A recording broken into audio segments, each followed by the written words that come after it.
All right, this is the next episode of True Wrestling Fan Discussions. Today we're going to be going over Mr. Perfect's top 10 matches. I'm your host, Mike. I'm Frank. Let's get into it. Got quite a few honorable mentions as well as the top 10, so let's just jump right into it. Honorable mention number one from Survivor Series 1992, Mr. Perfect and the Macho Man Randy Savage versus the Nature Boy Ric Flair and Razor Ramon. Last minute replacement. Yep, because unfortunately the Ultimate Warrior was terminated at this point, and they took a swerve. For quick recap, Randy Savage was looking for a partner. He said, "I need the perfect partner." If you could read between the lines, they had the prime time wrestling panel. They're laughing because they're like, "You don't mean Mr. Perfect?" And Perfect's laughing. And as the night goes on, Bobby Heenan's getting more irate as far as you listen to Flair, I listen to Flair. He accidentally smacks him. Perfect goes nuts and accepts the challenge for the match against with Savage. Weird seeing Perfect come out as a fan favorite at this Right. point. We're all used Out to of him being a retirement, yeah. heel and out of retirement. Yeah, we thought we'd never see him again. It was, at one point during the match, instincts of as far as being a heel took its role as Perfect was deciding opting to leave the match, but he said no. He came back, finished the match with Savage, and they both came out victorious. And this led to Ric Flair's final feud in WWE at that point against Mr. Perfect. At number two, the WrestleMania 9 match versus Lex Luger. This was a really good match, and Yeah, it was a fun match. Yeah. I love Good the feud. fact if you go back and listen to the story from Lex Luger, how Perfect gets in the ring and goes, "Okay, what are we doing?" He goes, "I don't know. You Right. tell me." He goes, I think "I he was forgot." messing with him. He was messing with He him was too. yeah, he thinks he was ribbing him. Yeah, yeah. And he kept pulling the tassels off of because he had the narcissist trunks. He would Yeah. kept pulling the tassels. He was messing around with him. Unfortunately, it didn't go Mr. Perfect's way in this match as Luger gets the victory, despite the fact that Perfect's feet were under the rope. But hey, Yeah, whatever. It was still a good match. The it first was. time ever that these two locked up in WWE, so it was a nice little good feud. Hmm. And then what was weird was afterwards they take it to the back, and then Shawn Michaels gets involved. It's like, all right, Yeah, Shawn whatever. Michaels got involved, and then Luger had just knocked out Brett at the it was like a At WrestleMania the brunch. luncheon, yeah, They were supposed to go into a feud. yeah, that's not going to work for him. We were supposed to. We had a lot of feuds in 1993 that Yeah. we never got. At number three, Bash at the Beach, 1998, for the WCW title. I put this in there mainly Yeah. because he It was should be going for noted. the Forgot to mention this is Curt Hennig slash Mr. Perfect because yes. in WCW he's not He Mr. was Perfect. He's Curt Hennig because they WWF and owned the rights. in AWA because we do have Right. AWA in Right. this. Right. Curt Hennig going up against Goldberg. Goldberg recently winning the title, so now his one-on-one match with Goldberg turned into a WCW title match. I know a lot of people are going to be like, "What are you crazy? Why is this in here?" It's good to No. know because this was probably one of his only rare WCW title matches, Yeah. and he did pretty good against No, Goldberg. it was a good match. Unfortunately, and he kind of lost a step in WCW, but he was still better than most people, but he wasn't quite the same physically and also character wise. He couldn't do the perfect thing. Yeah, So exactly. yeah, but it was But a good match. It was a good I match. think once they had him in the West Texas Rednecks or whatever, I think it was over at that point. They I got over mean, though. They got that yeah, song was pretty unfortunately catchy. they did. The rap is Rap is crap. crap. It's a pretty Yeah, catchy song, man. Anyway, I'm gonna have that stuck in my yeah, head yeah. all day. At number four, the honorable mention in AWA. It was June 27th, 1986. A rare visit from the Nature Boy Ric Flair for the and it was an NWA World Title fight. They actually had two World Title fights down in AWA that Curt Hennig was involved in. This was the better of the two because he came within an eyelash of beating Ric Flair for the title, and unfortunately he came up short in this one. But this is the one that recognize Curt Hennig as far as we got a main event player here, and Flair saw this, and this is what elevated him from through AWA and then back into WWE.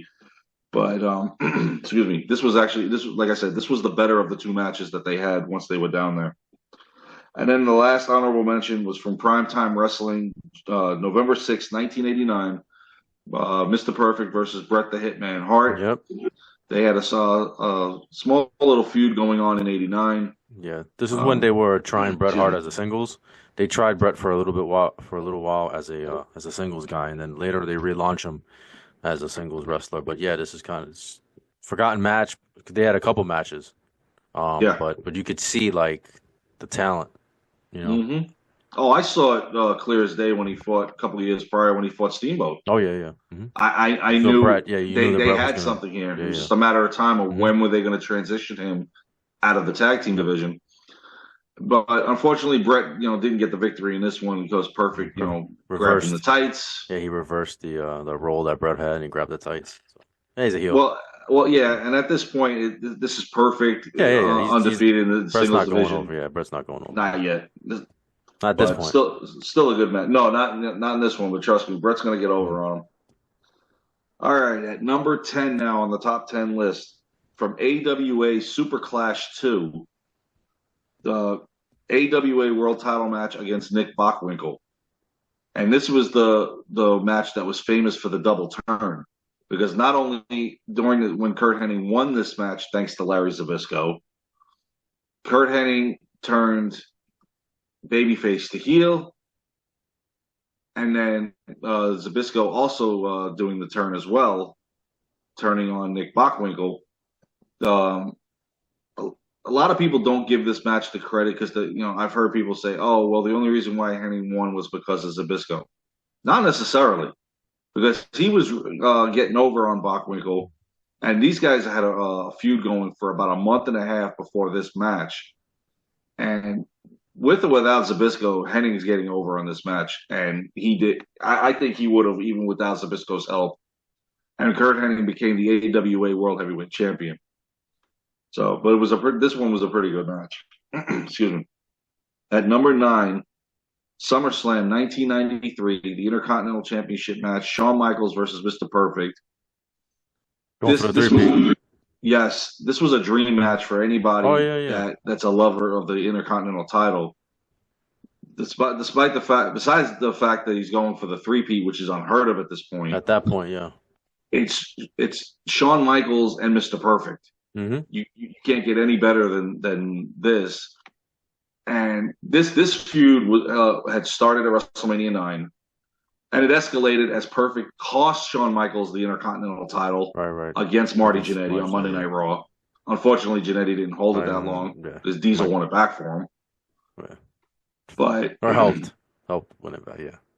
what's up? Well, he helped Sean. Yeah. Yeah, Yeah. like Shawn needed the help against Right. Jannetty. Come on. Right. But this match was really good. Unfortunately, it wasn't a straight up victory because thanks to Diesel, Yeah, it was. I Shawn wins felt by like count out. took away from the match. I thought I It didn't did. wasn't. Yeah. I Could have wanted to this. see a straight up winner. Yeah, this could have been so much better. It was still a good match, but it could have been better. Yeah, exactly.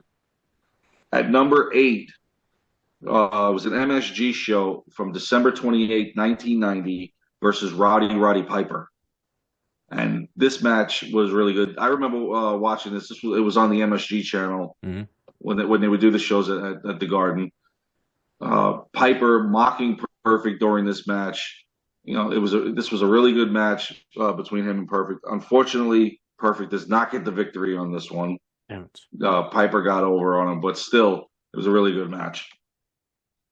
At number 7 from main event 4, November 23rd, 1990, was a one-on-one match against the Big Boss Man. hmm Now, of course, this is around the time where Perfect and Heenan have pretty much taken the storyline gimmick of talking about the Boss Man's mother away from Ravishing Rick Rude. Yeah. Rude is no longer there. So Heenan took over the wisecracks, and then Perfect just happened to be the guy that he would be facing. But this one was actually pretty good. This was the better of the matches they had, and that's including WrestleMania 7. If this match would have been a WrestleMania 7, it would have been a lot better. I agree. They went toe to toe. Perfect gets the victory in this one over the Big Boss Man. At number 6 from Saturday Night Main Event on January 27th, 1990, the tag match: Perfect and the Genius versus Hogan and the Ultimate Warrior. Unfortunately, they come out on the sour end of this one, but that's not the reason why everybody really watched the match. They watched the match because they knew Hogan and Warrior would eventually implode. Hmm. But Perfect looked really good in this Oh match yeah. against both of these guys.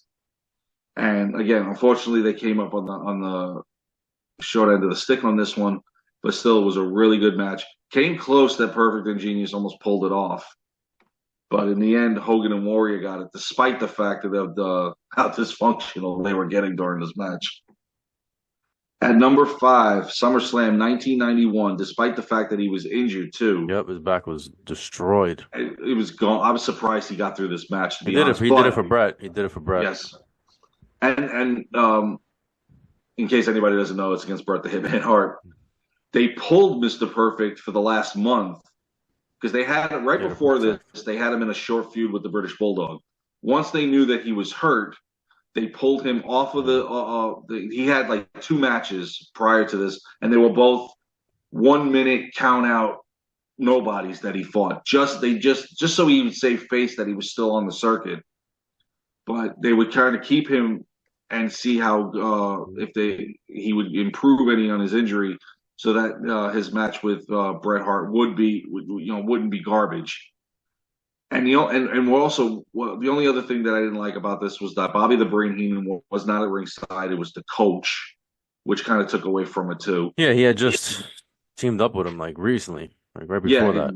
Bobby had retired, and Yeah, he gave him the coach, which came out of nowhere. 2 seconds and then whatever. Anyway, But great match though. despite the fact how he felt, this match was really, really good. Hmm. And Perfect, lost the title to Brett. You could say he passed the torch to him at this point as far as the Intercontinental title goes, which I agree with that. And unfortunately, this would be Perfect's last match until Survivor Series Right. the following The year. fall, yeah. But again, this match did not disappoint. It was a really good match. At number four, Saturday Night Main Event, July 28th, 1990, the Intercontinental title match. You can actually say this was a rematch against Tito Santana. Now, they had fought a few months Hmm. prior in the finals of the Intercontinental title tournament. That match wasn't in comparison to this one. This one stole the show that night. And I swear Tito could have become an Intercontinental champion at this moment on this night. Again. But yeah, but Mr. Perfect prevailed Hmm. over Tito Santana. But this match between the two of them was just Oh, amazing. phenomenal, phenomenal. At number three, Saturday Night Main Event, April 23rd, 1990, and this was the culmination of the feud between the two. Against Hulk Hogan. Um, it's a shame that once Perfect got into the program with Hogan, Hogan just had to take complete control. Even though Perfect got a few good moments, remember the Yeah. night he faces the Genius, they steal the Oh, title. yeah, he breaks, he destroys the title. Yeah, which is amazing. While Genius is dancing around, he's beating Mhm. the crap out of it with the hammer. I would have liked to see Perfect get over on Hulk Hogan, but unfortunately that didn't work for him. No, no. And it's a shame because I really think Perfect could have thrived as we talked about as far as being WWE champion. Hmm. But once he hit this roadblock in Hulk Hogan, it just pretty much came to an end there. But he didn't disappoint during the match, and he still took it to Hogan despite getting the loss. At number two from Monday Night Raw, January 25th, 1993, the career-ending match against the Nature Boy, Ric Flair. Hmm. Man, and of course, nobody's career ever ends. Right, no, he just goes to WCW. Exactly. But this was a great match. Monday Night Raw again was just starting, so Hmm. a couple of episodes, and I think this was the third episode for them. To have a match like this in just their third episode Hmm. was That was amazing. cool, yeah. And they talked about it at the Royal Rumble, how, oh yeah, tomorrow, by the way, tomorrow night on Monday Night Raw, Ric Flair, he could have his Hmm. last match. And then Heenan's like, well, what if he wins the Rumble? Yeah, Perfect took care of that. He wasn't winning the Yeah, Rumble. no. And to add insult to injury, Perfect made sure that he got the hell out of WWE Big as he deal. beat Ric Flair in the Hmm. career-ending match. Uh, This type of match, I think, in '93 should have elevated Perfect to the Oh main yeah, event picture, yeah. but it didn't. And I really don't understand why. This man would have been a great champion, even if it was short-lived. But what are you gonna do? At number one, King of the Ring, 1993, the semifinals match against Bret the Hitman Hart. Oh yeah, oh yeah. Now Perfect is healthy. Woo! Healthy, Yeah, 100%. Both fan during the favorites. semifinals, right? Yeah, Semifinals of the tournament, they had that great promo in the yeah. back. And I love how My father, he's he talking about my father and your my father. father could beat up your Yeah, father, yeah. and then he He's like, goes, I haven't. I'm on my game." He goes, "You weren't at SummerSlam."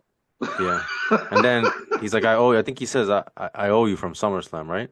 Yeah, they made sure they brought that Yeah, up, yeah, which was good. Yeah, and of course, Perfect had beat Mr. Hughes in the first round, hmm and so then going to the second round, of course, Brett beat Razor, with the whole 1, 2, 3 chant hmm and whatnot. So this set this up, and man, this could have been the I Could wish have they been would the have did this in final. the Yeah, finals it could have been the instead final. of Bam Bam Bigelow in there. I really Yeah, wish this could have been the finals. yep. And Brett prevailed, unfortunately, but And Perfect was like, you think he's gonna turn heel in this match? yes, Yeah, but he shook his hand right, right. reluctantly, Reluctantly, kind he of just like like smacked slaps. his hand Well, it was but great storytelling. Yeah, and got the hell out of the ring before he yeah, did something he was going to regret. yeah, yeah, yeah. It's good. It was Now, great stuff. now, if his match with Flair or Luger they elevated him that year, this match should have because I mean, 1993, he was on fire. Look, I It mean, was. Flair, Luger Yeah, fights Bret Hart, Shawn Michaels. I mean, and then of yeah, course he just disappears in Survivor Series. But I mean, he's got the who's who of matches yep, here, and it still doesn't elevate him. yeah. And I'm Unfortunately, just like, what is going on here? yeah. But He's not only has he's come back, but he's putting on mm, the best performance of his career. yeah. So, but what can we say about this list? I mean, we could have had probably more matches on this list because Perfect never really had a bad match. I mean, you could even put the when he recaptured the Intercontinental title against the Texas Tornado, Tornado, thanks to yeah. Ted DiBiase. I mean, hmm you could have put that on there. Yeah. There's quite a few Well, other ton. matches. Even against the Blue Blazer, WrestleMania 5 didn't Mhm. disappoint. Right. Absolutely. All So right. You guys let us know what you think about Perfect. This is Kurt Hennig, sorry. And if we missed anything, let us know. We appreciate it. Like, comment, share, subscribe. We'll see you guys soon. take care.